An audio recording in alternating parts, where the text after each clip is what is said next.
I'll do the roll call. Mayor Winnick. Dan? All right, Dan, thank you. Councilmember Bain. Here. Councilmember Husnick. Here. Councilmember Eigner. Here. Councilmember Freer. And Mayor Winnick. Here. I'd like to ask everyone to rise for the Pledge of Allegiance. I pledge allegiance to the flag of the United States of America and to the republic for which it stands, one nation, under God, indivisible, with liberty and justice for all.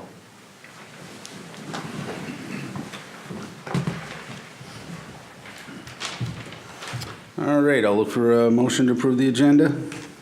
So moved, Mr. Mayor. Do we have a second? I'll second. All those in favor? Aye. Aye. All right, motion passes. Now we are on to the open forum.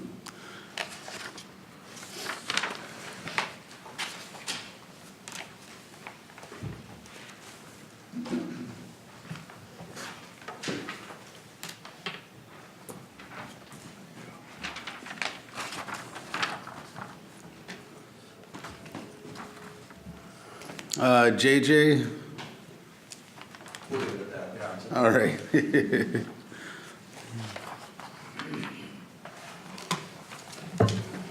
Never gotten up this fast before. It's impressive. I'm JJ Malitsky. Do I do the address and all that stuff? 28986 Scenic Drive in Chisago, 55013. Thank you for taking the time to see me here. I am a business owner in Forest Lake.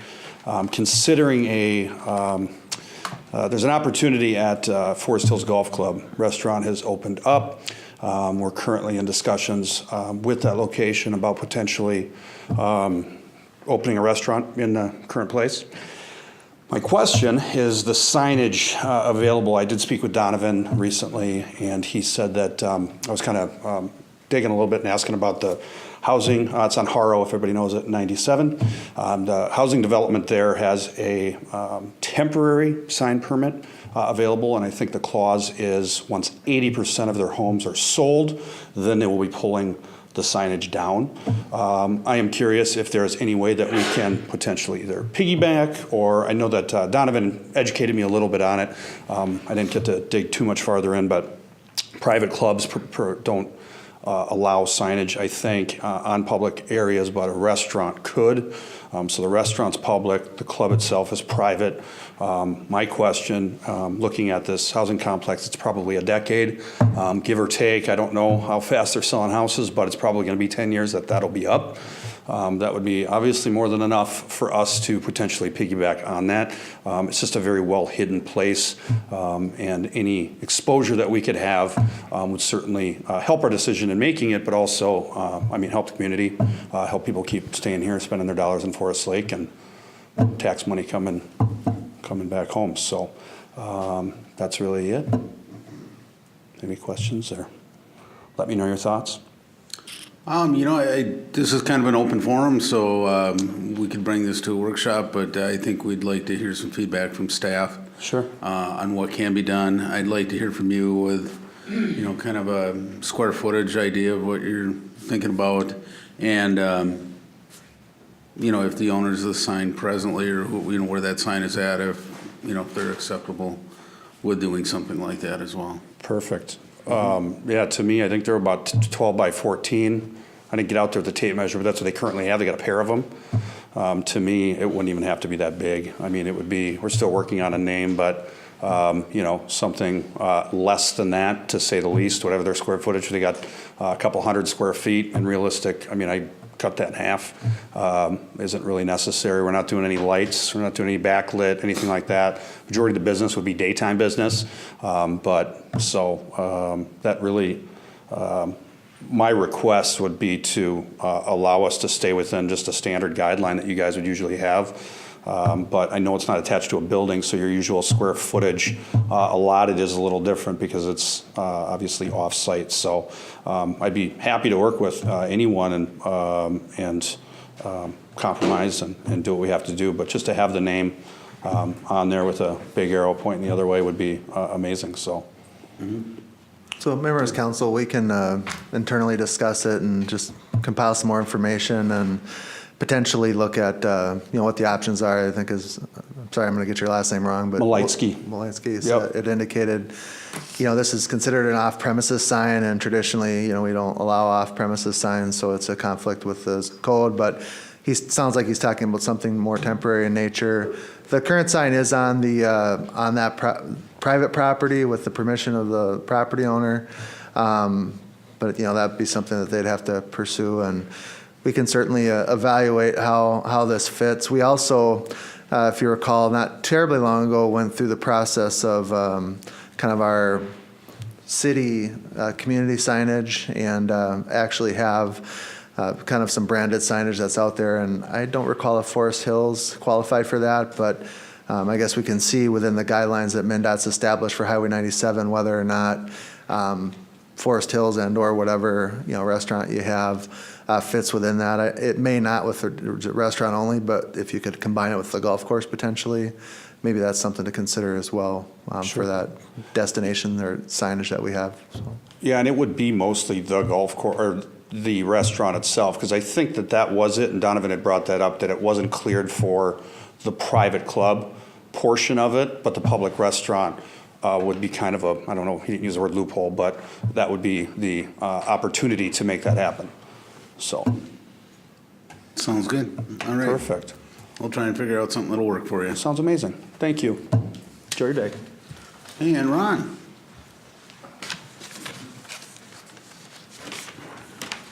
Ron Schaefer, Forest Lake. I got the same problem I always have. We got to get rid of some of these parts of the city that don't make any money. And the airport has been one of my pet peeves. And I'd like to know, maybe Mr. Aaron Parrish could answer, would it be legal to sell the thing? Mayor's Council, no. I mean, that's the short answer. The longer answer is you have grant agreements that are in place, and so anytime the city accepts funding on behalf of the airport, we commit to a certain period of time that we're going to operate it as such. And I believe it's 20 years or 25 years. I'd have to look back at those agreements. Okay, well, I'm lost there, but can we have you publish the cost of that airport every year? Put it in the paper so we can all see, because there's only like less than 20 people that live in Forest Lake got an airplane, and I don't mind buying a guy a drink, but I don't want to give him a livelihood out of my paycheck.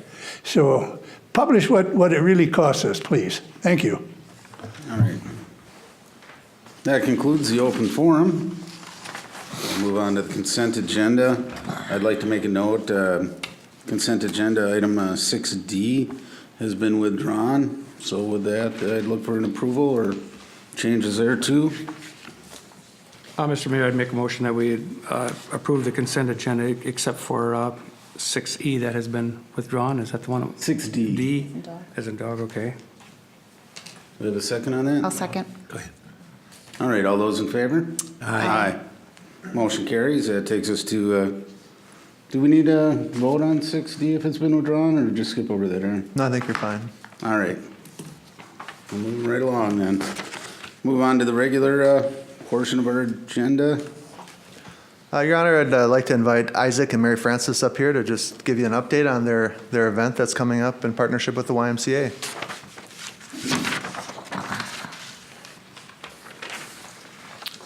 Hi, my name's Isaac Lundquist, and I'm here with Mary Frances this evening. We work for the Department of Veterans Affairs with the Benefits Office that's down in St. Paul, Minnesota, and we're here this evening to let you know about an event that we're planning in the community in conjunction with the YMCA. First off, thank you for giving us this time to come and talk to you about this. So on December 7th, we're going to be having a Veterans Town Hall and Claims Clinic at the YMCA.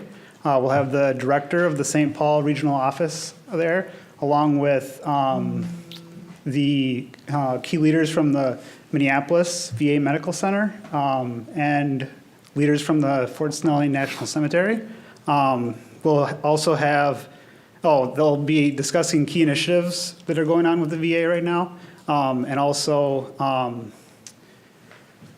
have an open forum for veterans to discuss concerns that they might have or bring up questions that they have about things that are going on. We will also have claims processors on site that can take intake claims from veterans, take evidence from veterans, process claims on site. Depending on what the status is of the claim, we might be able to make a decision on the claim there. We'll have other resources as well. Community or county veteran service officers will be there, along with national service organizations, providing information to veterans. The YMCA is going to be giving free childcare during the event as well, which is a nice option. It is, so it's, like I said, Thursday, December 7th, from 5 to 7 p.m. at the YMCA. And yeah, do you guys have any questions for me? Well, welcome to the community. Thank you for doing this. Has our local VFW American Legion been informed? Are they participating as well, or? Yep, we're starting to ramp up the whole marketing process and getting all the sponsors on board right now. So we're contacting the VFW and the American Legion and getting them their national organizations as well as the local organizations here in the community. So. All right, thank you. Any other? Thank you for doing this. Staff, could we just get a copy of this electronically? Would be fantastic as well. Perfect. Yeah, sorry. I'll be sending an electronic copy to Aaron, and so that if you guys can pass it out to folks in the community, that'd be great. We'll also have some paper copies that we can leave here with you as well, and then we'll be around later afterwards if anybody has any more questions. Did you pick December 7th for any particular reason, or? It's a significant day for veterans, so. All right. Well, have a great night. Thank Thank you for you. coming. All right, that moves us to 7B, a public hearing and certification for delinquent utility bills. Aaron, can you take us through that? Yep, Mayor, members of council, before you this evening is Resolution 1113-1701, which is something we do annually at this time prior to the certification of delinquent utility bills. You did receive a copy of the proposed certification list under separate cover, and I believe for you this evening as well. Generally speaking, this isn't really out of line with what we typically see for certifications. The $47 ones are people that typically get one bill per year, and that is our surface water management charge. And if you're on well and septic and not a regular utility customer, that is more of a common bill. It is the charge that we utilize to comply with the different stormwater management requirements in the community, and it is something that is spent throughout the community. In the more rural areas of Forest Lake, it's orientated toward culvert repair and replacement. In the more urban areas, certainly we have a lot of storm sewer infrastructure that we're dealing with. Process-wise, the request of the council after the conclusion of the public hearing would be to approve the resolution.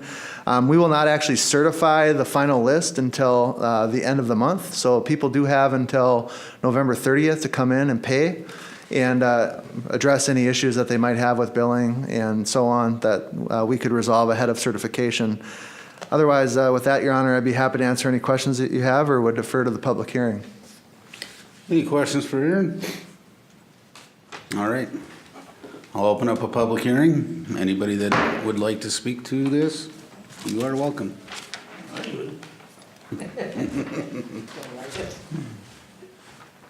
I think I said this last year too, this stormwater runoff is nothing but a slush fund.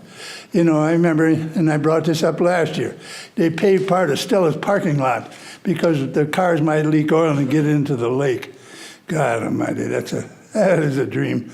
But anyway, I live on a swamp. None of my water goes into your sewer systems or anything like that, and I don't want to pay the fee. So I think that just makes sense. People that need it, you know, if you're into the sewer system, you got runoff, and I suppose Metropolitan wants to get paid for it. But none of mine goes into there, and I just as soon be absolved from this. Thank you. Thank you. Anyone else who would like to speak? Going once? Ditto. Going twice? Thank you. All right. Hearing is closed, and that brings it back to the council. So we'll look for a motion to pass the resolution or further discussion on it. Quick question for staff before we move on to resolution. So this list represents delinquencies over 30 days old? Is that? Mayor and Council, I think it represents, and I'm not always, Yeah. transactionally involved with these, but I believe it involves those items delinquent as of the last billing It's a cycle. quarter, okay. Yeah. Very good. Could I say one more thing? The last mayor said that they would publish where the money went for the stormwater runoff fee. I hope that's still on your agenda. So Mayor's Council, what we do in terms of reporting, of course, we have annually, you get a copy of our comprehensive annual financial report that's completed by auditors. Within that, there's a pretty detailed listing of the types of expenses that are included. I think subsequent to that last conversation, we did try to put some things in our newsletter that spoke to how we're spending that money. And really, it's a balance of public education, projects that specifically go for this. An example right now is the Highway 61 culvert and ditch work that's being leveraged with the Rice Creek Watershed District funding. Those types of projects would come out of this. Any contribution we make to a water quality improvement as a kind of a cost share project. And then a number of maintenance activities are also funded out of this particular charge. All right, thank you, Aaron. Aaron, there was Anything one, else? one Oh, rather that's it. large one in there. It seemed like, Yep. what's that one? That can't be one, period.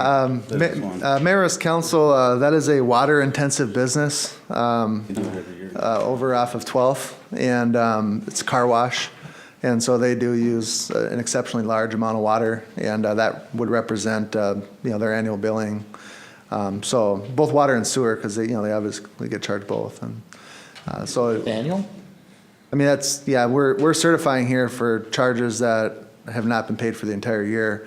So in some cases, these charges might have been one missed payment, and others it could be going back, 3 to 4 quarters.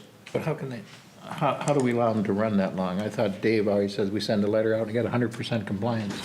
Mayor's Council, that is not how we do collections on water billing and other utility billing that is delinquent. This is our mechanism we use because we do have the ability to certify this to the property taxes. The letters that Dave is typically sending are for people that don't comply with our request to replace their meter.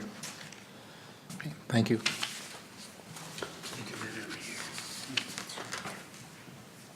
Any other questions or discussion? All right, I'll look for a motion. Mr. Mayor, I'll make a motion that we approve Resolution 11-13-1701, ordering certification of unpaid utility charges. I'll second. All right, a motion and a second. Any further discussion? Hearing none, I'll call for a vote. All those in favor? Aye. Opposed?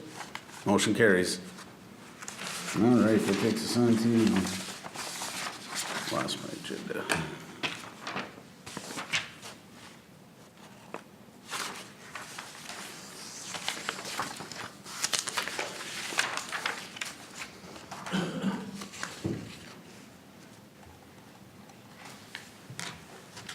Okay, 7C, Anoka Hennepin Credit Union, site plan appeal. Aaron, do you want it, or is this Donovan's? Your Honor, I think in this particular case, we would just request that the council make a motion to remove this from the table. This was previously tabled from the last meeting. Okay. So all you have to do is remove it from the table, and then just in advance of that, we did receive a written information from the appellant indicating that they have withdrawn the appeal, and so you can actually just remove this from the table and then move on because it has been withdrawn. I make a motion to remove the item from the table. We have a second on that? Second. All those in favor? Aye. Aye. All right, so it's off the table and it's been withdrawn, so we don't have to make any other motion on it, correct? I think that's correct. We can yeah. move on. We can move on. So 7D, appeal of planning commission denial of variance. Aaron, can you go through that with us? Well, Mayor's Council, I'm trying my best tonight. I'm kind of working as the utility infielder tonight. Donovan had a medical procedure today, and so trying to stand in for him on a couple of these applications so that we have the opportunity to continue to move things on. In this particular case, this is an application for 7540 217th Street. This variance was before the Planning Commission. The Planning Commission did recommend denial. It was a fairly close vote, but they did recommend denial of the variance. In this case, the applicant has appealed to the City Council. So typically, again, final approval with the Planning Commission in this case. And however, it is a situation where the applicant has made the appeal. I'll work off of this map. There's really two things that are happening with this application. One is the applicant would like to, and it's within your materials, but to construct an additional accessory structure. Currently, they do have a structure on the property that was damaged in the July tornado, and they would like to replace that. They also have an existing boathouse that you can see toward the lake within the aerial. And so in light of that fact, they are currently legally non-conforming as far as accessory construction structures are concerned. Right now, we do limit people to one accessory structure. The boathouse does qualify for that, although it really isn't necessarily used for storage in this particular case. The applicant would like to construct a replacement accessory structure that does exceed the accessory structure square footage, especially when combined with the existing boathouse. And so that really is where the discussion lies, is the, in this case now, the council okay with that deviation from the code. All the specific details on square footages and so on are referenced in the packet. However, you do have, within the original application, staff did recommend approval. If you were inclined to approve the application, there is a set of suggested conditions that the council could consider in its motion, and I'll try to pull those up in a moment here. But with that, I'd be happy to answer any questions that you have. The request would be to act on the appeal on whether the Planning Commission's action should be upheld, or if you would like to approve the application. Aaron, what was the main reason the Planning Commission objected to it? Chair, Mayor, members of council, my understanding, just by having it relayed to me, is that it's just predominantly related to a precedential type of issue. If in this case, if we allow it here, what would be a situation where it would be allowed elsewhere? I think you can say that this particular property does have a couple of unique characteristics, that I would say you might not see everywhere. One, they currently do have two accessory structures. Certainly, they are allowed to replace the accessory structure that they currently have, the currently freestanding garage or shed. They could replace that in its current footprint and size and be fine. They want to go a little bigger and in a little bit different of a location. But in this particular case, the boathouse is historical. You couldn't build that again today. And you do have the other accessory structure. So I think that's the unique characteristic here, is the other accessory structure is a boathouse as opposed to a shed and a larger garage. But the new structure would be in compliance as far as being off the lot lines and the setbacks. Yeah, absolutely. There's no dimensional variances being requested. Whereas here. the one that has been destroyed or hit by a tree is not. I believe it's, tight to one of the property lines. Thank you. Also, there's an issue with impervious area there, is there, Aaron? Not at all. They're very, not even close. Is it a larger lot? Yeah, it's a very large lot. I guess that's another distinguishing characteristic here. Now, if the boathouse was damaged, would that be allowed to be replaced as is, or? That is correct. Mayor and Members Council, the way the current non-conforming, statutory requirements are, is that if it was damaged, it would be allowed to be replaced, unless Bridget tells me otherwise. That's correct. There we go. Just to confirm, if for some reason he were to remove the boathouse, and I'm not suggesting that that would be the case, but the 1,500 square foot garage would be allowed in the proposed location, correct? I believe that to be the case. One thing I can reference back in the applications is if it hits the square footage requirement. I think it was close to that. Yes. Okay. Yeah. Okay. What was the square footage of the garage that got damaged? I'm trying to remember what I read on that.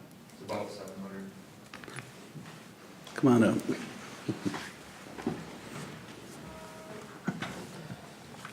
To go with my address and all that good stuff here. Jim Robertson. Yeah, basically, so my existing garage, detached garage, got damaged by a tree that fell in the tornado back in July. That garage is currently on my neighbor's property line or a foot or two off. It's non-conforming. So what I'm looking to do is build or replace that garage with another garage that, like you've mentioned, if I didn't have if the boathouse wasn't a factor, the garage that I'm asking for would be absolutely allowed on the lot. It's not beyond the square footage requirements, meets all the setbacks as far as from the street and lot lines and so forth. Impervious, you're allowed up to 25% impervious with all improvements made. I'm still only at like 11.7% impervious. The lot is nearly 2 acres. That includes all driveway and everything taken into consideration. So as far as that compared to other lots around the lake, I'm well within limits, and just looking to replace it with a garage that better fits my needs and matches the neighborhood and works for me. So. The question, I had just one question, if you don't mind.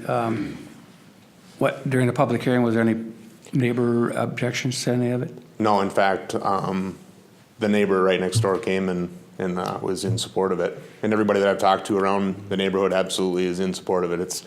It's nothing that's out of the ordinary or crazy. I'm not building a huge structure here by any means. So, and in fact, the Planning Commission's problem was that apparently you have to prove what they call a practical difficulty when getting a variance request. And they said they didn't see anything that's practically difficult about it other than them approving it. And they actually said, your next step would probably be to, come here this evening. They're the ones that recommended it because they thought it was kind of outside of their purview to allow it, but thought that I could bring my argument of reasonability in front of you guys and have better success, as was the case with Donovan as well. So here I am.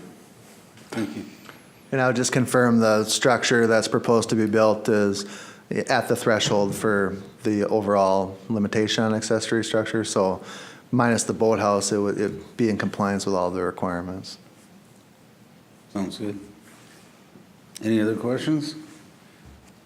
Well, I read through this thing from cover to cover. I don't have, I didn't bring it along with me tonight except for what's in front of me here. But gosh, it's a large lot, and it seems to me that he's actually making an improvement on his property there, and he's getting away from the lot line with an existing garage and just making things better. And as far as I'm concerned, my vote would be that we'd allow him to go ahead and do this. I agree with you, Sam. The sightlines, I think that's also a differentiator here, is you've got sightlines on both, you've got a building in between the two structures. Yeah, and the lot is, And the lot I don't know if size. it's 500 or 600 feet in length. You can't see one structure from the other. So from the lake, you can't see the garage that I'm going to put up, and from the street, you can't see that there's another structure down by the lake. So members of council, if you're inclined to approve the request on the screen here, there is a recommendation for approval and the conditions that would be requested if you're inclined to do that. Go ahead. Now, one of the things I would like to add that the boathouse was grandfathered prior to any of the incident of the other garage being hit by a tree. So I think the boathouse should be off the docket. It from was the already grandfathered, so that really shouldn't come in. You mean keep the boathouse, correct? Yeah, that Yes, shouldn't even come into absolutely. play. Agreed. And as far as I'm concerned, putting a garage in compliance is in favor of our ordinance. It's not, we shouldn't have any reason not to do that. I don't see he should be penalized for a tree falling on his existing garage.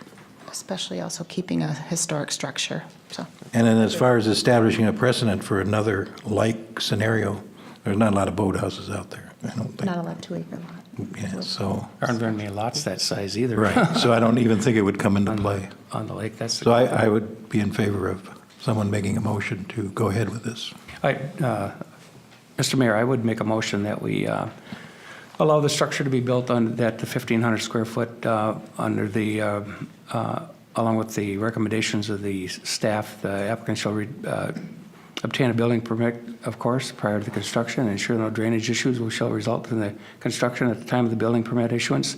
The applicant receives a demolition permit, demolishes the existing garage on the western property, and the new accessory structure construction is complete. The applicant obtains all required permits from the Comfort Lake Watershed District, Comfort Lake Forest Lake Watershed District. And that's the exact recommendation from the staff. All right, Second. thanks, Sam. We got a motion, we got a second? Second. Any further discussion? All right, all those in favor? Aye. Opposed? Motion carries. Thank you. All right, thank you. Appreciate it.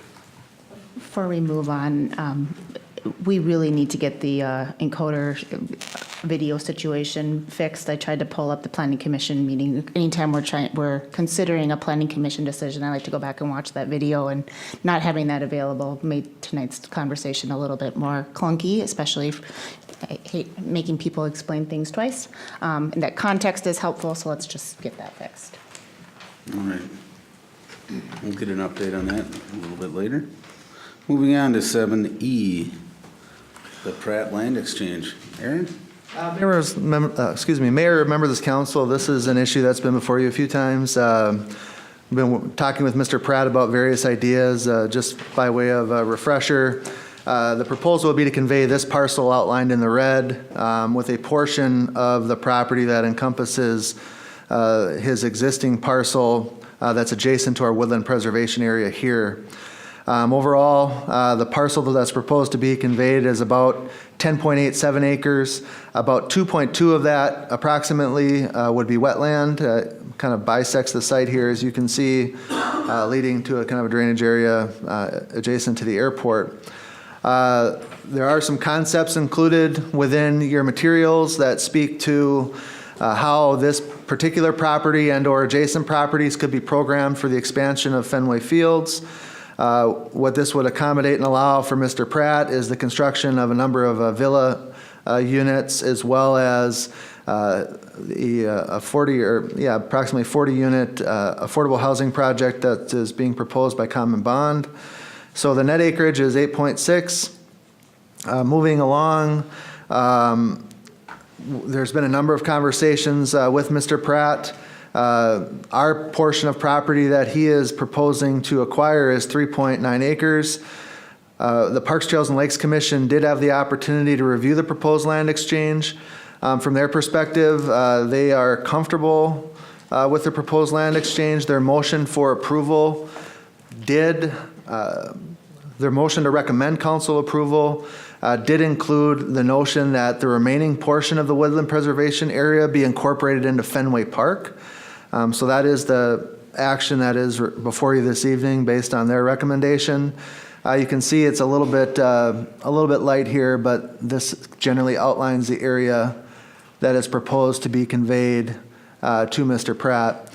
Structurally, we'd need to talk about how we move ahead and do this.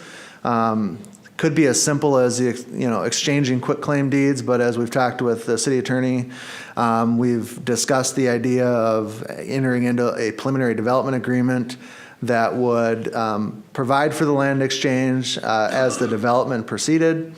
And so, I think that would be the staff recommendation. But what we're looking for here tonight, from your perspective, really is some feedback on whether you're interested in pursuing this and actually just kind of formalizing it. So when we invest the time and resources into that preliminary development agreement, it's going to be something that comes back and meets your expectations. I know we did have some conversations previously at the council workshop about the idea of rerouting this road. The mayor and I did have the opportunity to meet with Mr. Pratt to discuss that idea. Generally speaking, they were a little bit averse to that and included some of the reasons for that within the memo. So they have kind of reverted back to this concept of the road going this way, creating some parking here that would then provide access to the woodland preservation area. Within the existing Headwaters PUD, it does currently provide for a trail, and so you have the opportunity to see how this trail kind of works its way through the site. And ultimately, the remainder of this property would be then proposed to be included in into Fenway Park, and then passive recreation developed within there. This also really represents sort of the edge of where you can develop this site with the existing sewer capacity. The existing sewer capacity limits here, and if you did ever want to, let's just say, utilize this property for development as opposed to incorporating it in Fenway Park, a lift station would be required here. So that was a discussion point as well in terms of what kind of value is there. So I guess with that, I'm happy to answer any questions that you have, and really just looking for your feedback here on moving ahead. Aaron, have we gotten any kind of appraisal on either of the two properties for value? Mayor's Council, we have not. I guess there's a lot of ways to look at it. Land appraisal in Forest Lake is difficult given the fact that there have not been a significant number of land sales. We could go through an exercise of doing appraisals. Some of the unique challenge and characteristics you'd be dealing with in that particular situation would be the fact that, and I think some ideas that promote value here include the fact that this site is currently served with utilities. It does currently have access to a publicly fronted street, and it is over double the acreage that is proposed to be exchanged. So again, your net acreage here is approximately 8 acres. The net acreage we're proposing to convey is about 3.5 acres, which again, we need to further define that based on a legal description that we would do in conjunction with that preliminary development agreement. Likewise, if I'm looking at an appraisal of this edge property to the Pratt site, I'm going to be looking at a number of factors. One is what can I develop it for? Of course. Again, the current zoning is woodland preservation based on the underlying zoning in the Headwaters PUD. So you have that to factor in. You could assign it with some other zoning, residential, multifamily, for the sake of analysis. You really have some access limitations here, and so if I'm going to put a value as an appraiser, and I'm not an appraiser, but if I'm thinking like an appraiser, you'd have to consider what is your real access to this property.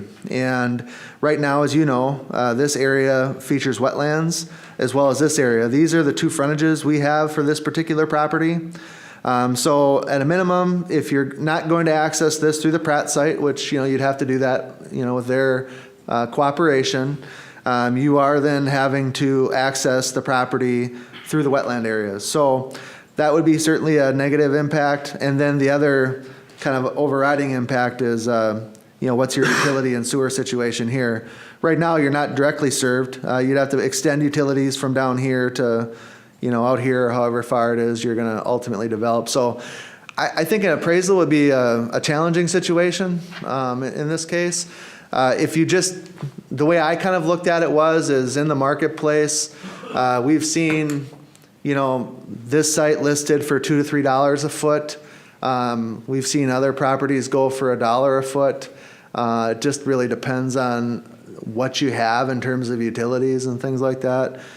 But if you just assume both were equal, and I think that's a fair assumption, if you assume both were equal, you're getting more acreage with the Pratt Land Exchange and acquiring this parcel to the north. I think the intangible side of things for this is, what does it mean for Fenway Park? Ultimately, you can't create that particular parcel adjacent to Fenway Park, and what is the meaning for that for us to have the opportunity, maybe not next year, maybe 3 years, 5 years, 7 years, whatever the time frame is, to expand the athletic fields within that park, as opposed to having to think about creating a new complex. And that's more of an intangible that would be hard to quantify and appraise as well.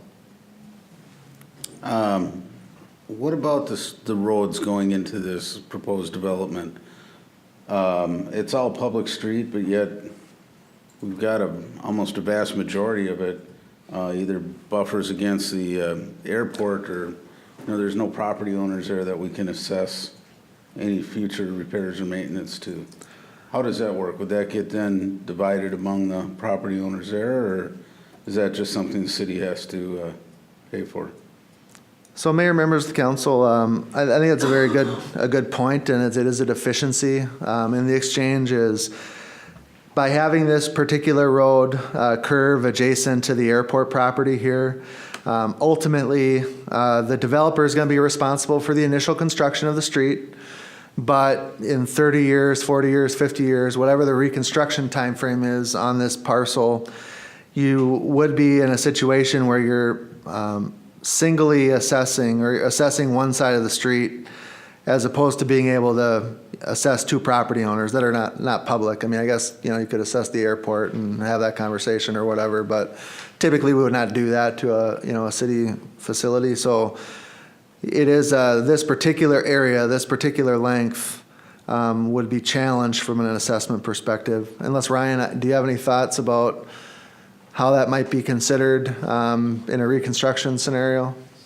Mayor, City Council, obviously at the time of the use, will that apartment building be privately owned or Yeah. for I can't think of the word I'm stuck on, but It'll be owned by Common Bond, which is some communities that we've done with large apartment complexes have an equivalent factor based on number of units and apartments, and then look at this as a regional assessment. Probably a little more difficulty going through the 429 process with that than basically your front footage unit method that we have defined in our current assessment policy. But I guess, a proposal on the floor, we obviously would have an engineered section here that's in a lot of the roads that we are facing the full reconstruct. We don't have those full sections. So we'll certainly be dealing with the pavement much longer in this situation than we do in some of the older neighborhoods. But probably what I would first propose to you, if we run 429 processes, we would take the whole total project cost divided by the number of single-family detached townhouses and have some equivalent factor based back into the apartment complex, and they would be responsible for that road segment. That's what I would propose in the feasibility report if I had to move forward today. It could get challenged. That makes sense. That's the risk we take in the 429 process, but we have done that in a number of other communities in the metro. Was that something that would be brought up during discussions over the development itself, right? Not the land exchange? I thought we were talking about when reconstruction would be needed, what 30 kind years from of, now. what would we go Right, through. but what I'm saying is when the actual development comes in front of the council, that road question that's the time to discuss that, right?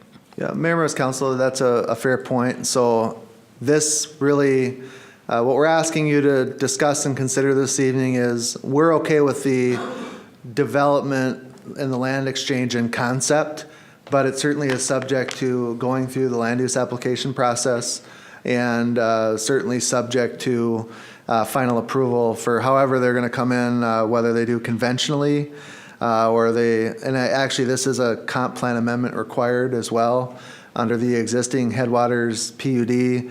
The villa area is actually not compliant with the comp plan. The multifamily area is, it's zoned and guided long-term multifamily, but the villa area would require an adjustment that way. So certainly those final approvals are to be done, but I also think just kind of, working with the developer on a good faith basis, if you can't see this road ever happening like this and they feel fairly strongly about that, I think it'd be good to let them know that at this point in time and they can make that judgment on what kind of risk they want to take with that going forward. I have a question on a different topic. So I understand Parks, Lakes, and Trails' perspective on the recommendation of preserving future woodland area. We had talked about a number of different potential future use cases there. Am I remembering that correctly? When we workshop discussed this, we had talked about a number of Mayor, Council, that is correct.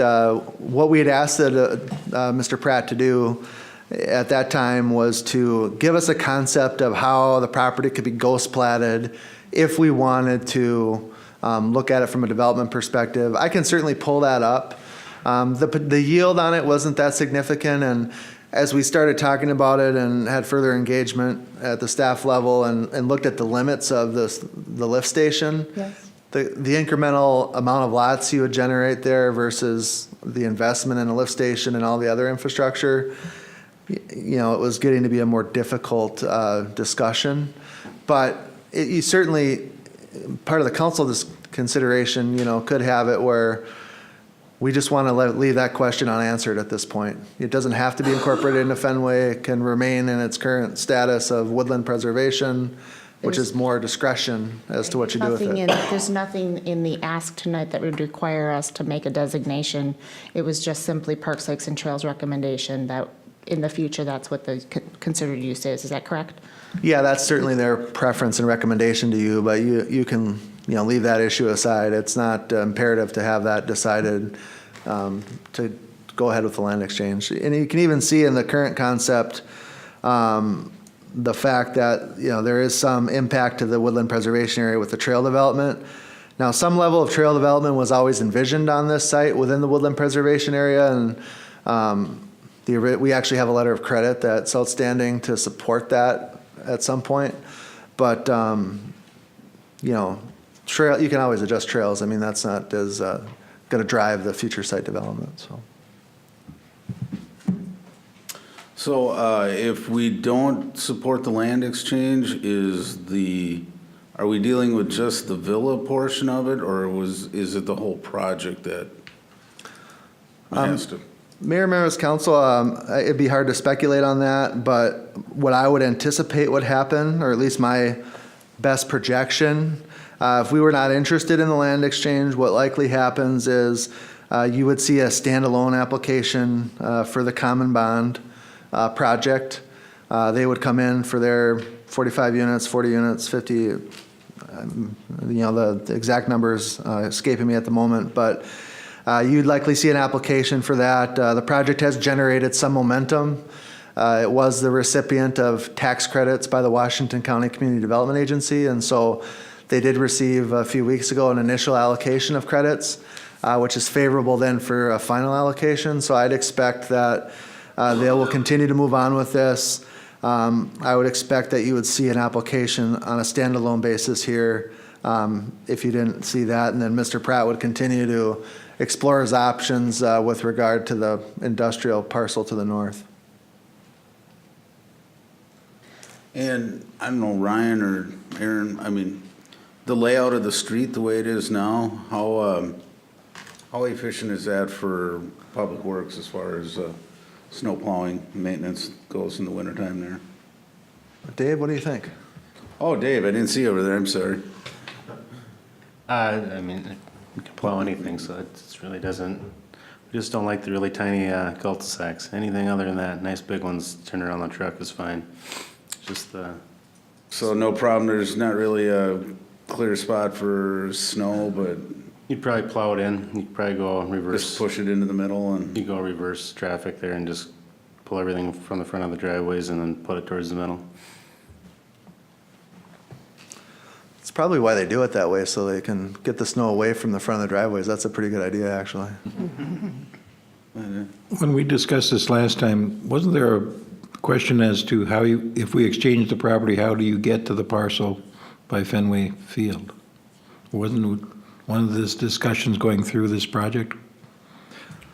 So Mayor, members, council, yeah, I think that's definitely part of the conversation. We had some informal conversations with Mr. Pratt that took the road here and kind of tried to develop it more this way, so it was double fronted, and this area kind of went away to a point, and there was more of a cul-de-sac over here, which allowed then you could definitely, however, whatever alignment proved out to be correct, and just kind of follow the hand here.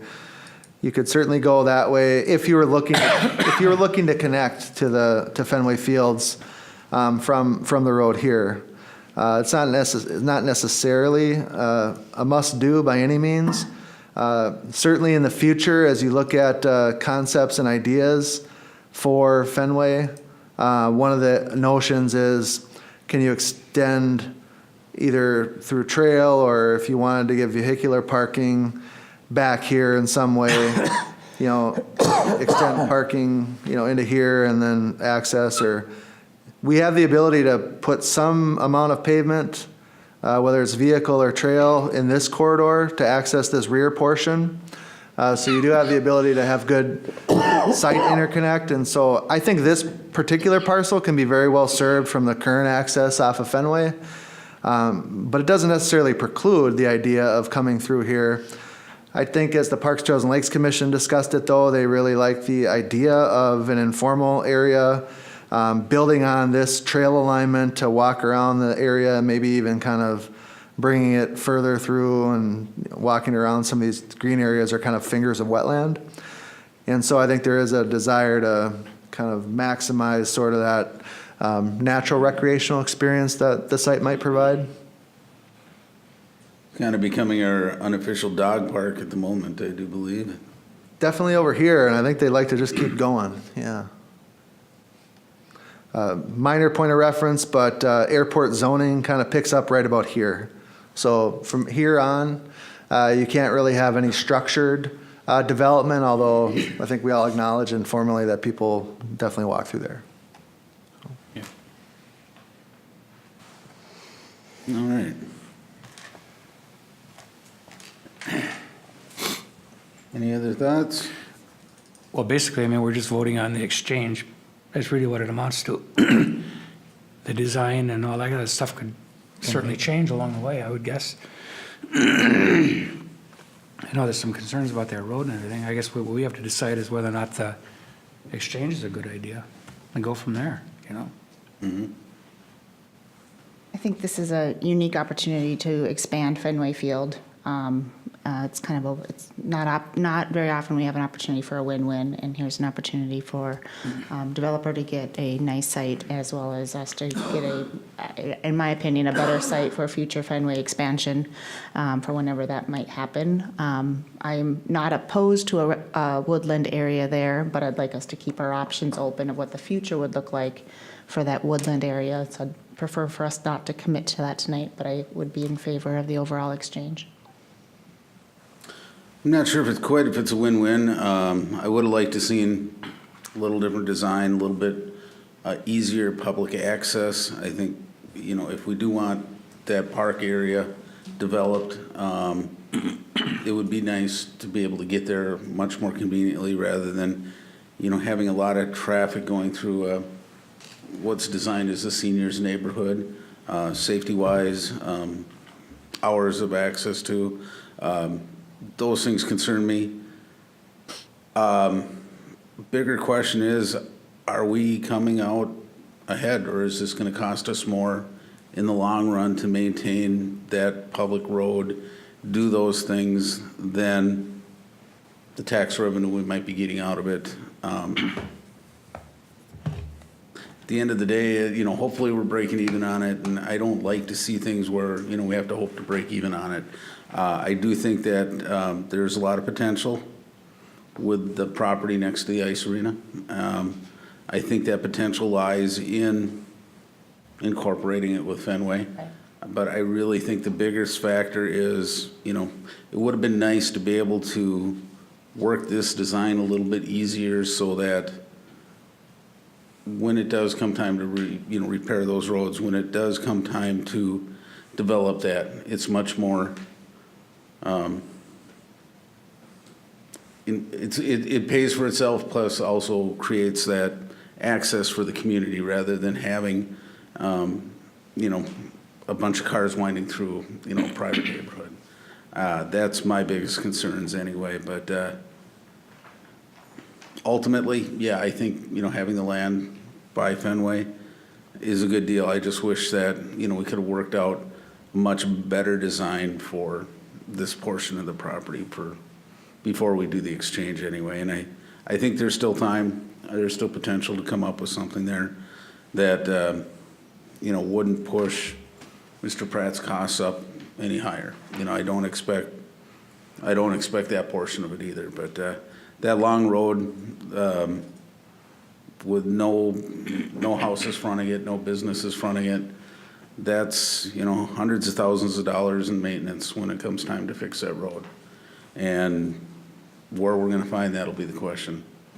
You know, another council will have to answer that, but I just don't want to go into something knowing that it's gonna be a negative, or, you know, hopefully we break even on it. Any other thoughts? Well, I guess I'm just trying to figure out whether the exchange itself is a good idea. You know, the concept or the design of the improvements or whatever seems to me that those are down the road. I think we'd have some control over it. you know, as we go. I don't think the design is cut in stone, you know, that kind of thing. So we just got to decide, as far as I'm concerned, whether or not the land exchange is a good deal. Well, I think in theory, the land exchange is a good deal. But in But fact, I don't see it, the way this is turning out, I think this is about as far to the negative as we can get from the city's perspective. I think the developer, you know, needs to come up with a little easier flowing design for traffic, something that has, you know, something fronting both sides of that, or some type of way to share that cost down the road. Go ahead, Ed. well, in fairness to the developer, Pratt, I think that we should make our feelings known on the road ahead of time before we go ahead with a land exchange, and he has the plan of, he has this in his head. And then when it comes time, we say, no, that's not what we want. Most of the, so maybe clarifying question, most of the traffic that's expected on this street are the residents of the villas, is that correct? Between the apartments and the villas? Maybe some recreational trailhead users, is that? That's correct. The way it's currently structured is that, you know, would be limited to the villa, you know, the villa senior-oriented development. Right. And then there is that trailhead at the end of this, you know, the street that does provide some parking for the public. And so I'd anticipate people would access the Woodland area from, you know, both that and Fenway Fields as well. That was going to be my question. That trail network, the expectation would be that that would also be accessible from Fenway. So you could use Fenway as a primary trailhead with the residential off of the villa being perhaps a secondary trailhead, primarily, I'm assuming, geared towards residents of that area. But I think that's the problem, is that if you're going to limit, it would be self-limiting to the people in the villa. But if the But trail's then, accessible on the other if the side. public's not going to be using that road as much because there's no place to go, then why should the city, as Ben was saying, do the maintenance of that road? Ryan, have we discussed the idea of having, I think traditionally we're discouraging this, so I just think, at least for the council's benefit, though, we can have the conversation, limiting the extent of the public road. I mean, you know, there's certainly a case that could be made for, at a certain point, that it would be, that'd be private, but we haven't traditionally done private streets lately, so I don't know. Maybe you can get everybody up to speed on the thought process on public versus private roads and association types of developments. So my understanding with talking with Donovan and zoning that the city no longer allows private roadways. Certainly you could have a private driveway, so I don't know if there's some way around that, but I would say in the late 90s, early 2000s, the city did entertain a number of developments that had private roads, and you certainly know the issues that have come along with some of those, whether it was road sections or the width is much narrower, and that's, you know, what was the desire of going private during that time. So I know they have their own issues in that. If it was a public roadway, they would be required to build it to our typical section, which is relatively hefty. We have, you know, subcuts, fabric, drain tile, sand, class 5, and 2 lifts of bituminous, and then concrete curb and gutter, and so it's not a shallow section at all. It's what we build in all the other subdivisions that they would be required, and I'm pretty sure that the applicants would very familiar with our standards, as they have done a lot of work in the area, including the recent headwaters additions. So, and then along with the sewer and water, that would all have to meet public standards as well. And then we go through the whole 2-year warranty process that we do for each of the things when completed. And, you know, part of the development agreements that we also require within there is a seal coat escrow. So they're responsible for the first seal coat costs. I don't know if you guys are aware of that, but that's kind of what it is. I mean, I don't foresee a full reconstruct in 30 years if the project's built to a city road standard section, because we would not be subcutting down into the sand.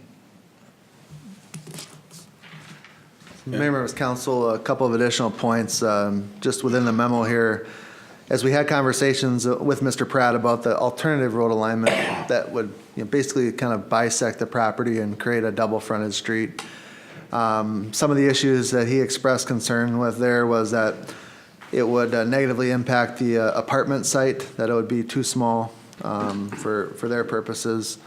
Sorry, I'm just having problems with my program here tonight. That it would end up being a negative from that perspective. So if you, instead of kind of coming over here, all of a sudden your frontage on this side makes for a more challenging apartment layout based on their perspective. They also talked about, given that fact, they really do, from a senior community perspective, like the ability to kind of have that center green. And they would have less opportunity to have that, and they view that center green as kind of a nice connecting point within the development. And you would lose some of that by having some of the lots end up needing to be double fronted here, and they would be backing up to the airport, which from their perspective isn't as desirable as it would be otherwise. Then they noted some stormwater concerns, which I think are probably resolvable. And then ultimately, just allowing for a less intense development. So, I think the bigger issue though is that just the configuration isn't as desirable from their perspective, and it impacts their lot count negatively.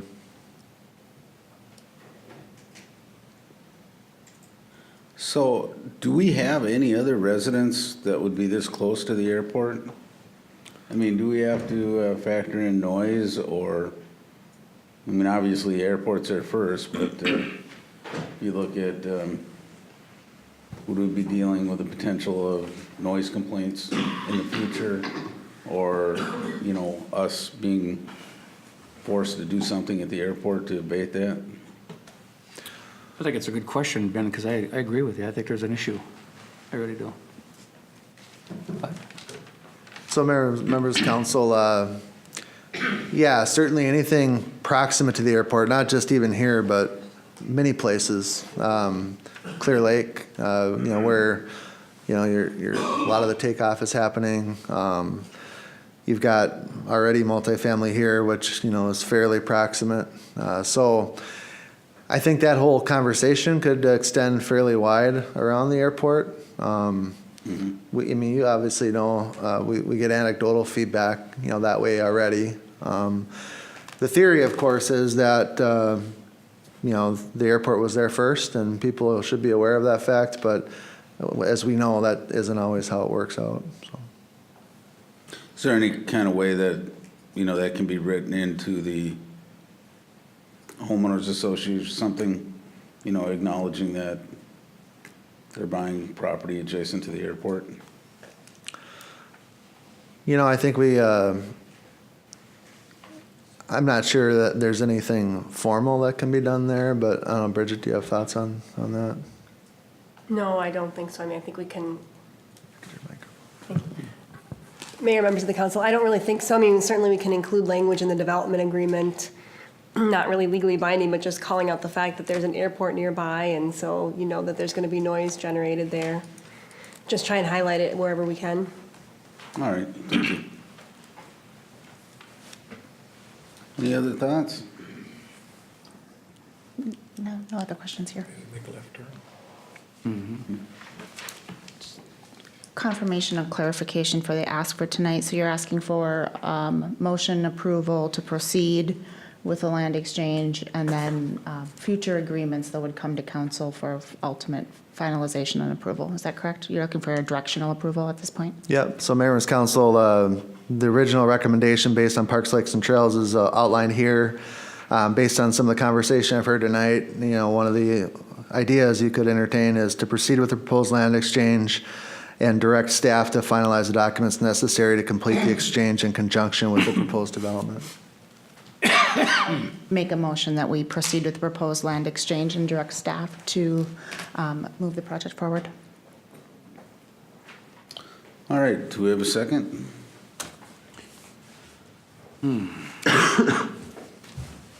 I'll second it. discussion? Yeah, any further discussion? Yeah, can we put a stipulation in there that we can further, that the land exchange is subject to further discussion on basically the road issues? Members of council, you can certainly make a condition that, I mean, these will obviously come in, you have to approve that ultimately, but I think to the extent that you have strong feelings about that, I think you could certainly include in the motion that the city and the developer will come to a mutually beneficial resolution on the road issue. Just, they're going to understand, I mean, when we go back and talk about this, even if the motion as presented is approved, I'm going to convey to them, based on what I think I'm hearing here tonight, that there's still definitely some concerns and wanted discussion about the road alignment. Well, I think there's two concerns. One, if that's going to be the road alignment, and if it is, there'll be further discussion as to how we determine who maintains that road. I'll amend my motion to accommodate. All right, And I'll second the amendment. sounds great. And, I met with Mr. Pratt. I do think the concept is a good starting point. And I think we can work something out. I think there's some room to get everything in line and get it a little bit, just a couple more things on our side this time anyway, that we need to have to really be able to come to the public and say that, this is a good deal all the way around, so. All those in favor? Aye. Aye. Motion carries.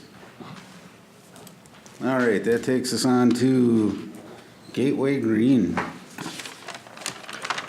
Well, Mayor, members, council, I'll do my best on this one as well here. We have Mr. Lambert, the applicant, is in attendance with you this evening. The Planning Commission did recommend approval of 3 items relative to this application, which is located at 477 19th Street Southwest, which is just actually to the north of the existing Gateway Green development. This is a PUD amendment, comp plan amendment, and zoning map amendment request to allow Mr. Lambert to construct a 73-unit apartment complex on a site that's currently 5.2 acres.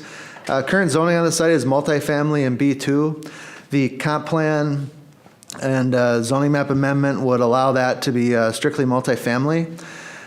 If this application and the proposed apartment complex looks familiar, it's because it is. It's currently located at 8th and 97, the Arbor Ridge development. So second verse, same as the first. This is Timber Ridge. Mr. Lambert thinks Forest Lake's a great place, and so we appreciate him doing all this and looking at a next site based on the original work that was done. I'm not going to go through the different PUD amendment applications because they are very consistent with the original proposal. In fact, they're exactly the same in terms of deviation from units and garage parking and things like that, and some of the design issues. And so ultimately, what you're being asked to consider here tonight, which again was unanimously recommended for approval by the Planning Commission, is to approve the comprehensive plan amendment, which actually is proposed to be done via resolution 1113-1702, which has been placed before you this evening. And that would accomplish the comp plan amendment. And then you're also being asked to approve the amended PUD, which would then be, as noted in the staff report, is contingent on the approval of the comp plan amendment.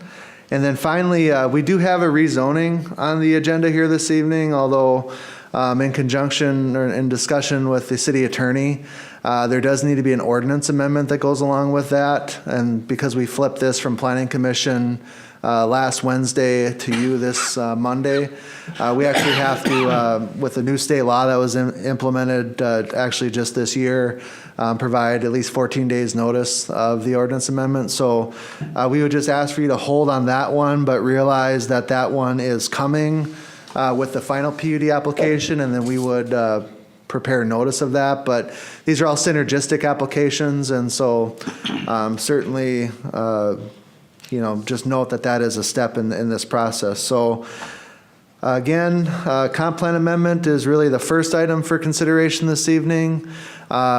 Would note that this is a 4/5 vote requirement, so for approval this evening, it would require unanimous approval by the council.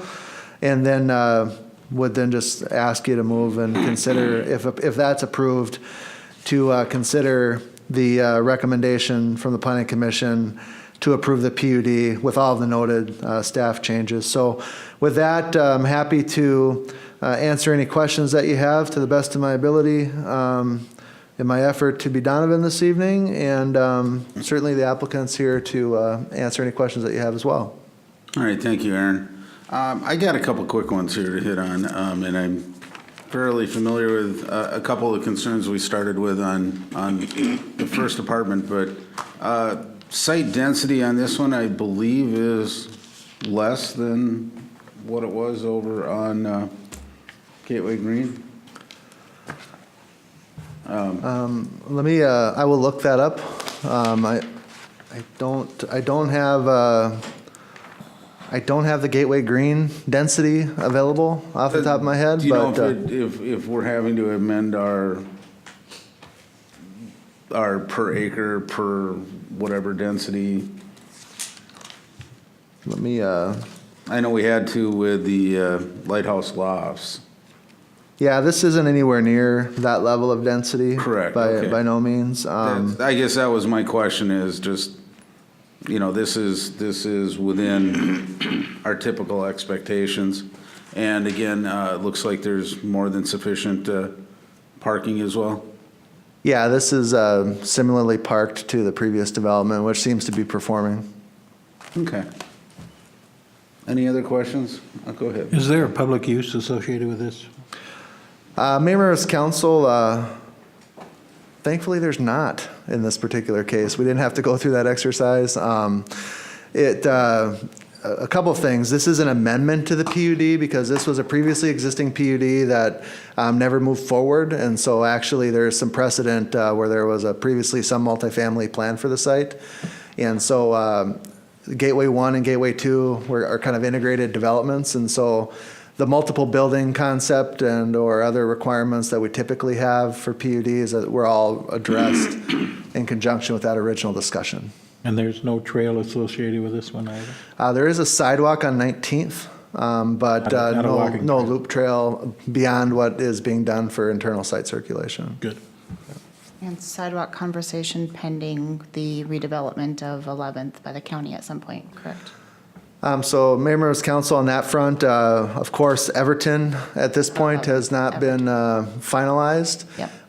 The county is evaluating that. I know there's been conversations with Mr. Lambert about the potential for the dedication of some property there, so we are discussing that with him based on the request from the county, and we'll be finalizing that with the final PUD. All right. I'll look for a motion or any further discussion. What's that? I want to do all that reading.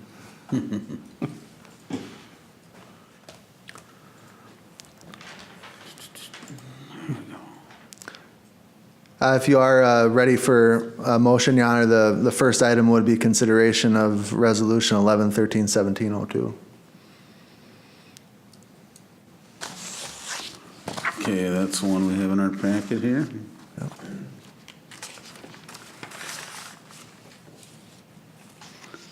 Do we want any further discussion, or do we want to go ahead with this resolution to start with?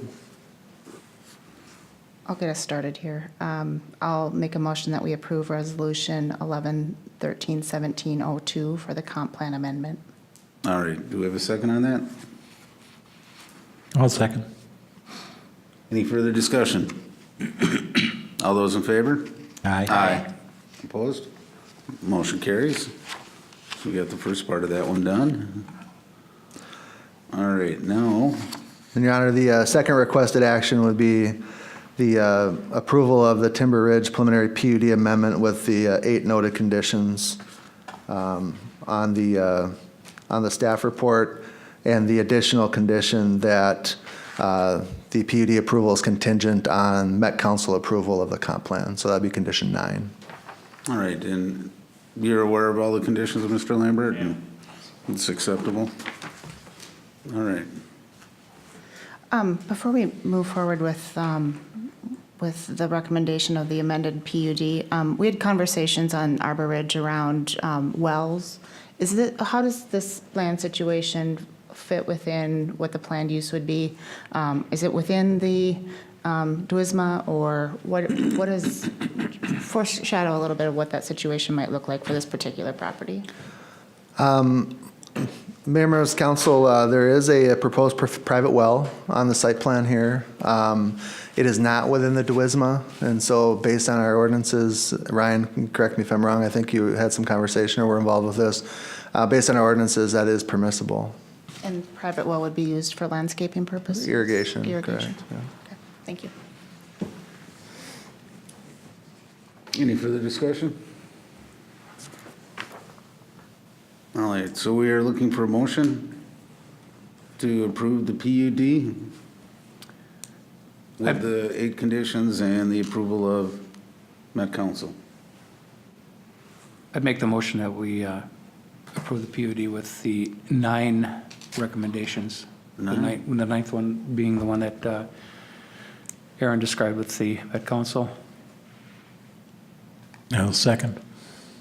We have a motion and a second. Any further discussion?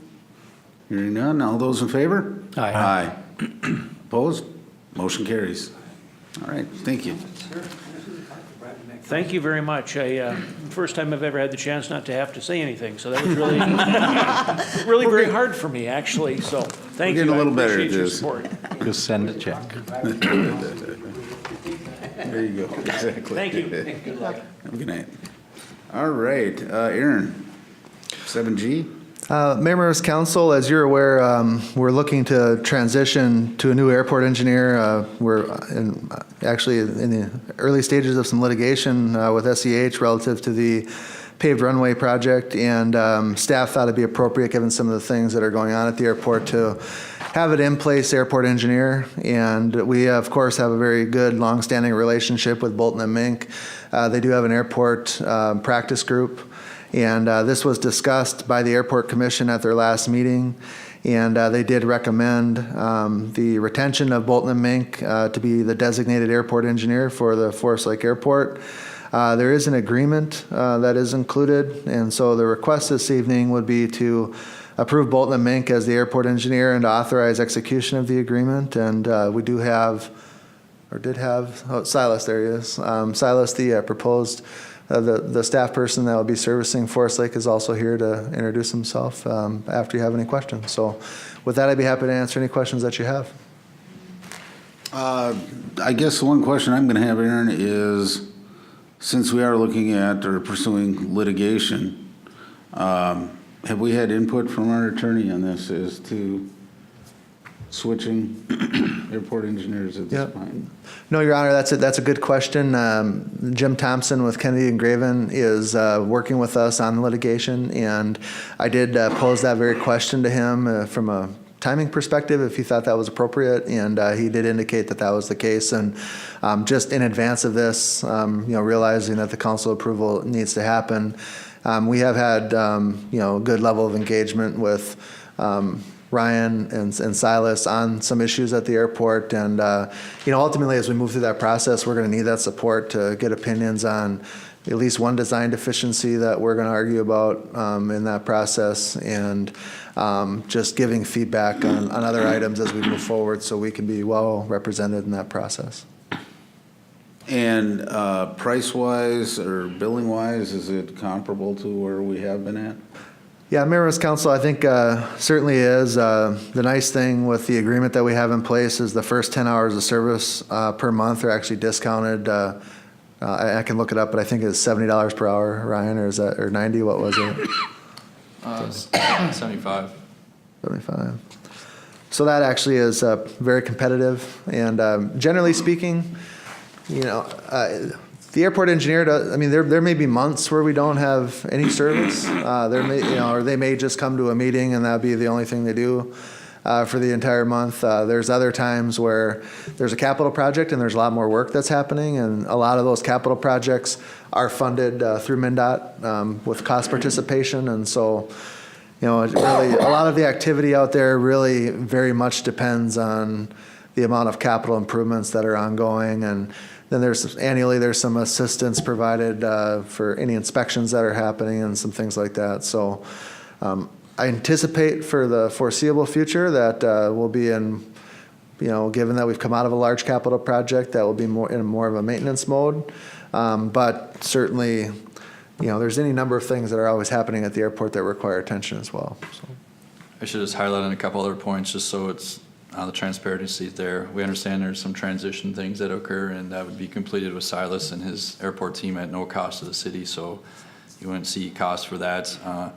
And then the Airport Planning Commission meetings, he would be attending at no cost to the city if they needed him to be at those. So that would not be included, that $10 or that 10-hour monthly thing too. And Silas and I talk enough that what if something takes 11 hours or 12? Well, we're going to still honor it within that $10 thing, just because that's little things that we don't feel that we should be billing at full rates. And we understand there might not be a project in the airport for several years, but that's just the timing of where things are at, and we'll wait for that day to come again.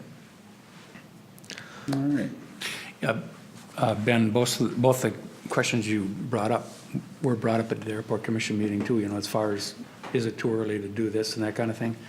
Because that was a concern. And but as far as that other part of it, I had no problem whatsoever making the motion at the Airport Commission level that we should do this.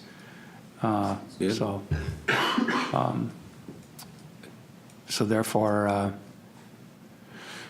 I'd make a motion that we do designate Bolton Mick as our airport engineer for the city of Forest Lake. All right. We have a motion. Do we have a second? I'll second. Any further discussion? Yeah, just for clarification, that also includes the authorization of the execution of the agreement that's included? Okay. Okay, I thought you wanted that separate, but, okay. Either way. But I'll include it in my motion. All right. That's I'll amend my second. all right. Hearing no further discussion, all those in favor? Aye. Aye. Opposed? Motion carries. Welcome. And that brings us to the Winnick Supply invoices. Mr. Mayor, I make a motion that we pay the Winnick supply invoices. I'll second. All those in favor? Aye. And one opposed, or abstained. You can oppose it. You can oppose it. No check for you. Let's try this one more If time. I'd have known that time, I would have opposed it too. No, I'm kidding. No check for you. Ace Hardware invoices. Mr. Mayor, make a motion, we approve the Ace Hardware invoices. I'll second. All those in favor? Aye. One abstaining. All right, motion carries. Make a motion to adjourn. Staff updates. Captain Weiss. I just have a couple things. Mayor, members of council,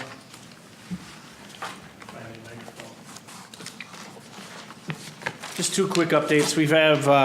It's been a busy year, and as we were just kind of looking at some numbers, we're 1,000+ calls ahead of 2016 here in 2017 as we sit right now. So our numbers continue to increase. One call of note, actually two calls of note. We've had 2 police chases in the past week. The first chase was a theft suspect from the Walmart.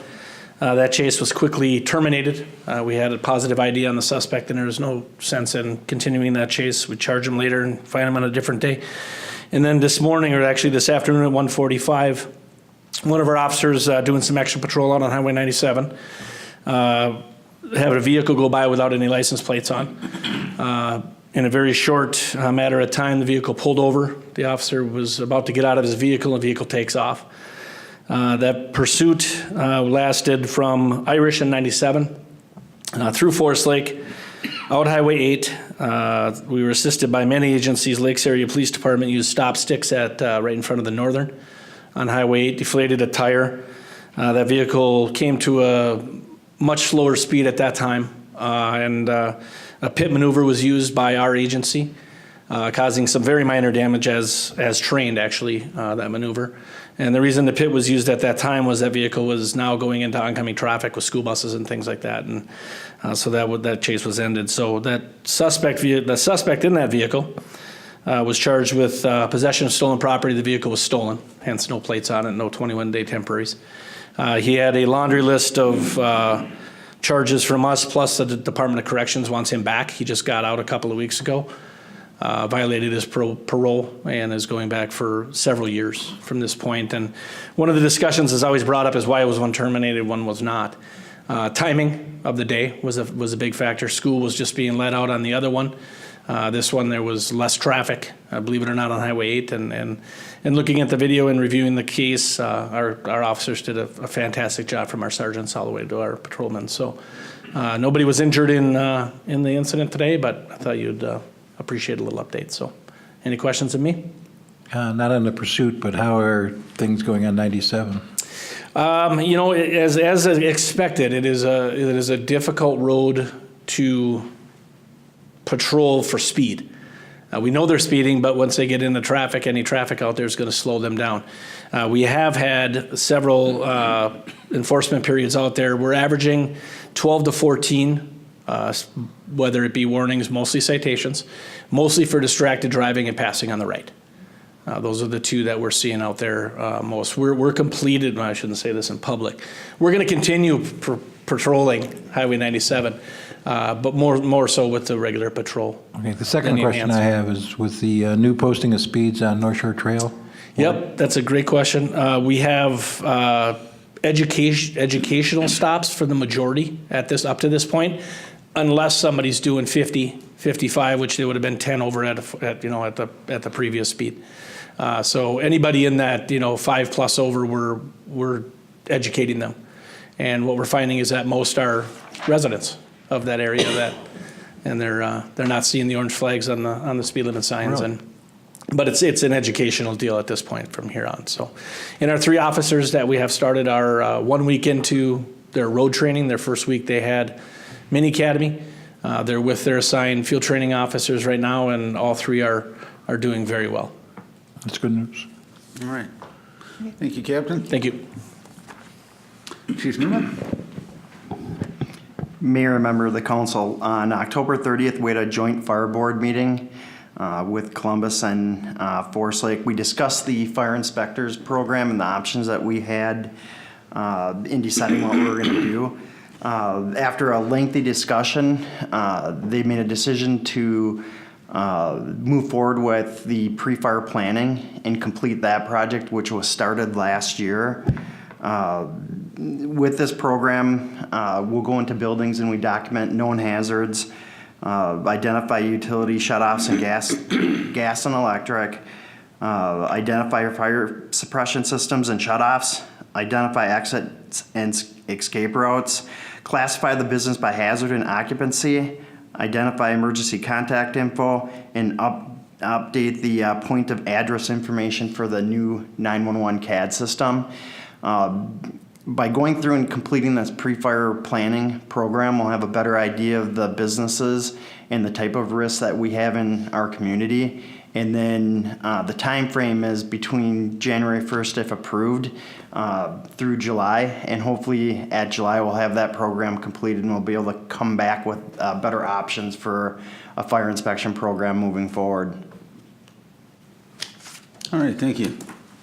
Any questions for the chief? But no recommended 2018 budget amount even for a partial year fire inspector. So really, there's not budget dollars till 2019. Would that be the earliest? So Mayor and members of the council, you'll actually have an update on the budget at your workshop next week. But basically, the direction from the Joint Fire Board is to preserve a similar amount of funding that would have gone to the fire inspector position, but then provide that to fund the pre-planning activities. Just so really resource-wise, it's pretty neutral. And then we have some other discussions about the building inspection component because it was a combined position that we were talking about there. We'll give you a more detailed update at the workshop. Okay, thank you. All right. Dave? Just one quick update. The compost site is closing next Wednesday. That'll be the last day of operation for the year. I was just doing some quick math on the computer here, and we've had over 8,000 cars that have come through as of October 30th. I don't have the full updated, but probably another good 1,000 to 1,500 in that month of November. So it's been well used this year. I'm still waiting on totals for the tree debris from the storm and all that. That'll be quite interesting, how many yards of wood chips we pulled out of there, but I don't have those totals combined yet. That's all I have tonight. All right, well, thank you. Dan? I have an update on the encoder that we've been having issues with for like the past 2 years. I did meet or had a webinar with another company that does encoding, and they have software. They're located out of Canada, and they do a lot of provincial governments, and they're looking to move into the United States. Saw what they offered, their packaging. All they do is streaming services. So right now we have a combination of streaming services and agenda management software. It's all combined into one. This company just does streaming, and they do it extremely well. Part of their service would be they'd go back through all of our old videos and re-archive them on their software. So we'd have the full library would transfer over. Where the hang up is right now is that since we're integrated with both the streaming services and the agenda management services, if we migrate to the new streaming platform, we got to figure out the agenda management side as well, unless we run both in tandem using Minitrack as an agenda management. But there's a cost issue associated with both of them. So right now I went back to our current provider and said, I'm looking elsewhere. They came back to me the next day and said, oh, you're getting a new encoder this week, which should solve the problem. Well, they told me that a year ago as well. We had problems. They said, we'll get you a new encoder. You're the first one to get it. It did solve the problem for maybe 3 or 4 months, but then the issues came right back in their software. So we're at the point right now where if I can figure out the agenda side of it, make some concessions maybe on how the agendas are managed, we do have a good potential partner with this new streaming service. I'm going to work to put all this together as the stuff finalizes. I kind of wanted to see how our current provider, how this new encoder does work. If this does solve the problem, I would probably say stay with our current provider. But if we're having the same issue with this new encoder, I think at that point we need to basically look at an agenda management, figure out new agenda management software and go with a new encoder, because we've been having historic issues. I've been dealing with this every meeting since probably August, and they manually upload one, and there's customer support. It can take them a week and a half to get back to me. And then I get kind of a flurry of activity. We seem to get it resolved. We test it again. It doesn't work. So we're kind of constant. I'm kind of getting the runaround from them. But I'm staying on it and hoping we'll have a resolution here, or at least a suggestion as to what to do moving forward relatively shortly so we can get this problem behind us. All right, well, I appreciate all your efforts. Any questions for Dan? All right. And Bailey, welcome. Any updates for us? None from me. All right. Aaron? Well, we're just really glad to have Bailey on board here. She came back for her second week, and so we're pretty excited about that. Third week? Third week? Hey, brother. See? Already on top of it. I always tell people, well, I don't even know why I bother showing up, because they always know way more than I do. But, 3 weeks, and so we're pretty pumped, and I know she's getting a lot thrown at her, but she's doing great with it. Just a reminder for the council and the community, on the 26th, we do have the tree lighting ceremony at Lakeside Memorial Park from 3 to 5, and so that'll be a fun evening. We did receive the draft data report from the Center of Public Safety Management today. And so Chief Peterson and I are in the process of reviewing that. We have a conference call with the Center for Public Safety Management next week. And we'll talk through any questions that we have with the initial data that was submitted, or issues that might have come up, so that we can give some feedback on the preliminary report. And then from there, we'll be scheduling and talking about time for them to be on site and going through the next phase of the project. And so I thought you'd want to hear an update on that. Welcome Bridget to her first meeting as our official city attorney. And so She came back too. She came back too. We're lucky, absolutely blessed. So welcome to Bridget for her first meeting. If you didn't have a chance to review the leadership team report, there was a lot of good information in the last one on building activity and really seeing kind of year to year from third quarter, last year to this year, the amount of volume and activity that our staff has been keeping up with there. And so they've been doing a fantastic job and a lot of things there. Reminder that the chamber is having their breakfast meeting tomorrow on aging. And so there's a panel on that. We had a couple EDA members this evening attend the Greater MSP annual meeting. And so be interesting to hear what they have to say about that. Also, Jamie and I will be meeting with the Fenway Executive Committee this Wednesday to talk about the bids that we received for maintenance services at Fenway Park. That's just really a primer or an opportunity for them to review the information, and just so when we go into our joint meeting with the Council, Parks, Trails, and Lakes Commission and the FLA Executive Committee, that any questions that they have had the opportunity to be answered, and we can just be prepared for that meeting, which we are thinking we'll have on November 21st. That's the evening of the regular Parks, Trails, and Lakes Commission meeting, and so thought that might be a nice night to have that if it works out for FLA, and certainly want to hear if the council is able to attend that as well. Of course, it'd be a joint meeting, so let me know if that's not workable for people. We can always look at a different time, but we really did have the goal of trying to have this issue resolved by the end of the year, so we would be in a good position to get up and running, whichever direction we're going with it when the spring comes. Aaron, that information will be emailed to us prior to that joint meeting as far as the... Absolutely. Yeah, we can certainly give you a summary of the bids that were received and any information we have that way. So, I know Jamie's been doing a lot of work with that, and Dave as well, and so I think they've got at least a good range of options from what the FLA Executive Committee would like to see. We think we have an understanding of that, what a third-party maintenance provider would cost, and so I think you'll have the opportunity to look at all those options. Just a reminder that we also have, looking forward to December 4th, which typically would be our last meeting in December, is also our budget hearing, and so just kind of a reminder that we do meet the first Monday of that month as opposed to the traditional second and fourth. So that is a little bit different. Comp Plan Task Force will be meeting on November 28th. So just kind of put that on your calendar if that's a topic of interest of you.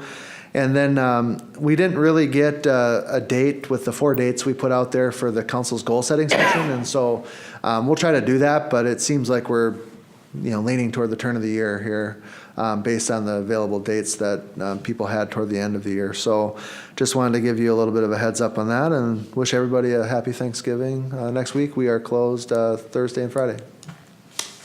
All right, thank you, Aaron. Bridget, welcome. Thank Any you. updates from you tonight? No, Mayor, members of the council, no updates. Thank you. All right, thank you. And Ryan. Mayor, City Council, I guess I'll just report that pretty much all those street projects are completed, some minor punch lists here and there. There is some private work that's still ongoing in the community. You'll see some activity on 2nd Avenue Northwest with the old lighthouse lofts, where we'll attempt our water main tie-in tomorrow. So that's going. I'm also going to be attending tomorrow morning, which will be the first kickoff task force meeting. They're referring to it as maintenance of traffic. It's related to the I-35 project, where a number of stakeholders have been identified and basically will, talk and be liaisons to the community, with traffic issues, business access, emergency medical access issues that might be ongoing with the project. And then one thing that I should note that's, we don't talk too much about, but we are having a joint workshop next Monday night at 5:30 with Comfort Lake, Forest Lake Watershed District and the City of Wyoming here to basically to discuss, the rule revisions that are in progress, and a lot of activity and communications have been ongoing, but we want to bring everybody into the room. This will be the first time we've done that with the City of Wyoming, so that'll be a nice meeting. Ryan, can I just interject there? I did actually talk to the administrator in Wyoming today, and that might not be a goal for them, and so he's going to get back to me by Wednesday. I guess from a council perspective, are you okay if we go ahead with just the watershed district if Wyoming's not available?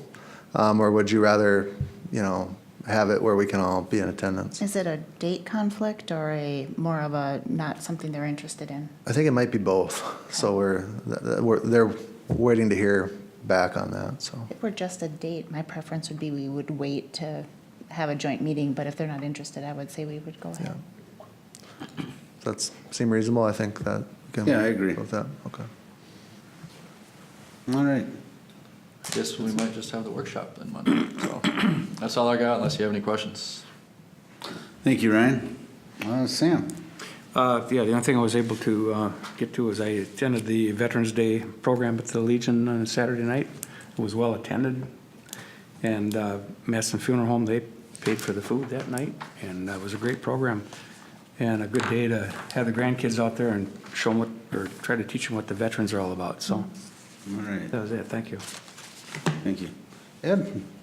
No, the only thing I had is the airport commission meeting that we attended, and that was already talked about, so I really don't have an update. All right, thank you. And Aaron, I think you covered everything I was going to say, so taking on to you. Real quick, October 26th, attended the Tippecop event. It was another successful, couple $1,000s raised, I think, in a couple of hours. So thanks to all the community members and our officers who attended that. Veterans Day weekend, I had an opportunity to see the Thank You for Your Service documentary, not the feature film, but the documentary. It's available on, I think, Netflix and Prime Video. If you want to watch it, it's a moving video. It was hosted by Acres for Life, who is they've been in existence for about 10 years in Chisago and recently opened up a facility off of July Avenue, and they have a pretty extensive veterans program that they use for veterans therapy. So it's a great opportunity to learn more about their program and what they're doing for veterans here in Forest Lake. And then the Cable Commission meeting is moved to Wednesday this week. All right, thank you. Look for a motion to adjourn. I'll make a motion to adjourn. Second. All right, got a motion and a second. All in favor? Aye. Aye. Motion carries. Have a good evening, everybody. I mean,